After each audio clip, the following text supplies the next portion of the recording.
This episode is brought to you by Indie Film Hustle Academy, where filmmakers and screenwriters go to learn from top Hollywood industry professionals. Learn more at ifhacademy.com.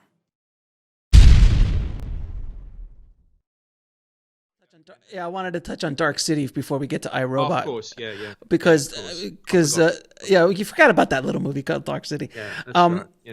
Dark City was one of those films that has become a cult classic because I remember when it came out, if I remember correctly, please remind me, it wasn't a runaway hit, but it was. Oh no, not at all. Not at all, right? It'd be like people didn't know what to do with it, like and it was well beyond its heyday, but it is so visual and so beautifully crafted, and up to that point, I mean, I can't remember other than maybe The Crow of something being so viscerally visual in its storytelling technique. I mean, you look at Dark City, there is a direct line to The Matrix. I'm not saying that they took anything, but I'm just saying that there's definitely inspiration picked up from Dark City. I mean, you could just see the through line so clearly. Yeah. And that was New Line. So that was Warner's at the time.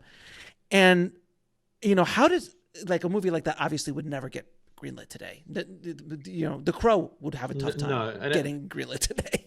Oh yeah, The Crow would have a slightly easier time because it's based on something. Right? IP, right? An original like that, it would be really hard to make. Very very hard to make. What was the budget, by the way? What was the budget of Dark City, if you mind me asking?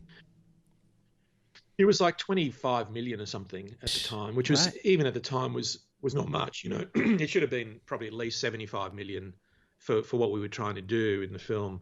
I remember just the visual effects budget itself was $1 million, which sounds like an Austin Powers movie. Is that all it was? It was only $1 million? That was it. $1 million was the entire budget, the VFX budget, because we built a lot of it too, a lot of the sets and stuff, and barely managed to. Well, we shot as much as we could, and we basically they shut us down because we just ran out of days. And they had to give us some extra money, like another $1 million or something to bring the actors back and finish it. I remember New Line basically said, that's it. I was saying, but I'm not done. And they go, well, show us the cut, come over and show us the cut and we'll decide whether you're done or not, And I showed it to them and they said, well, it doesn't make any sense. There's bits of it are missing. I go, well, there's a reason for that. We're not done. So anyway, they eventually gave me some more money to finish the bits that were missing. And but yeah, it was a low budget movie. There's no question. It was harder. What we were doing in that for roughly double the budget of The Crow, but what we were trying to do was actually much harder than that, Yeah, I mean, look, I remember. Well, you built a lot of you did a lot of modeling in The Crow, if I remember correctly, too, right? You did models of the city, and that's why that has such an amazing, because that was all pre-CG worlds.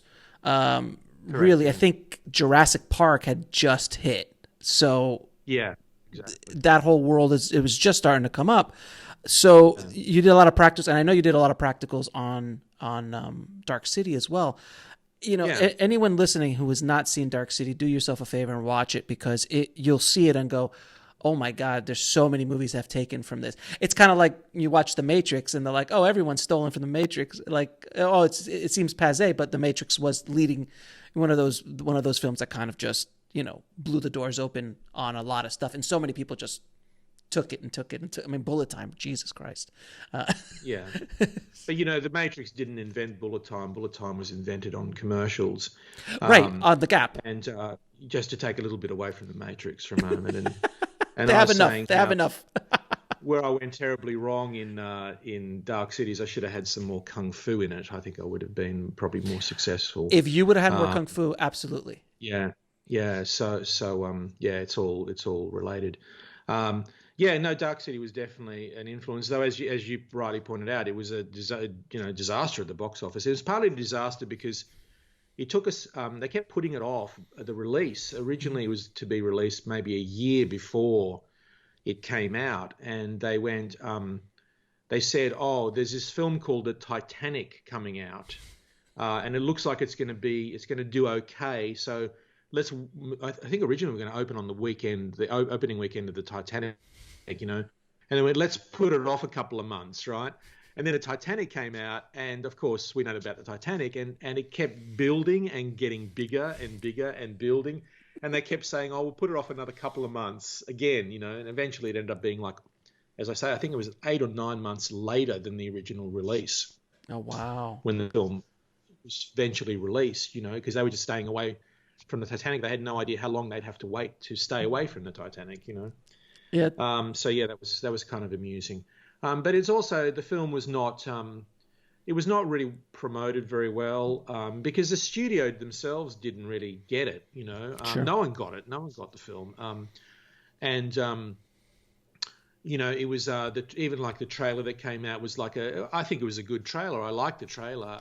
It was very creatively done, but it didn't really tell you anything about the story. Mm-hmm. It was just a bunch of images, you know, and so people were kind of, you know, if you don't tell them something about a story, it doesn't matter how pretty the pictures are, they're just not going to go and see it. You know? Can you remind me? There's a French director who did a movie, and it reminds me a lot of Dark City.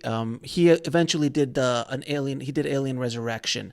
They brought him over to do Children. Is it? Oh yeah. What's his name? Yeah, that's what was the movie? I'm blanking on his name, but the movie Children of called City of Lost Children.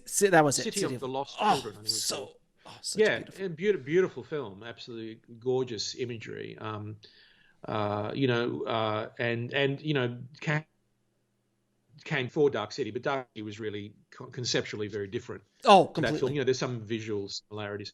Yeah, I mean, my film was more about, we were kind of riffing on Metropolis, Fritz Lang's Metropolis. Oh, without question. And Akira, Akira to a certain extent. So, you know, that's kind of more my influence. Would you ever make Akira if they offered it to you? I'm not a huge fan of. I mean, I love Akira. I love the comic and I love the movie. But I'm not a huge fan of remaking stuff because I kind of go, well, I mean, it's been done. It's been done. It's been done really well, and so why would a Hollywood version, particularly in our current climate, do it better? I don't think it's possible. You know, I mean, look at what happened to Ghost in the Shell. You know, that's a sort of classic example. Yeah. You just can't. You know, this stuff can't be done. Can't be overly refined, to put it nicely. Overly developed. You have to go with the raw ingredients that you've got to work with. And I don't think there's anyone in Hollywood now who would finance such a version of any of this stuff. You know, I just don't think it's possible.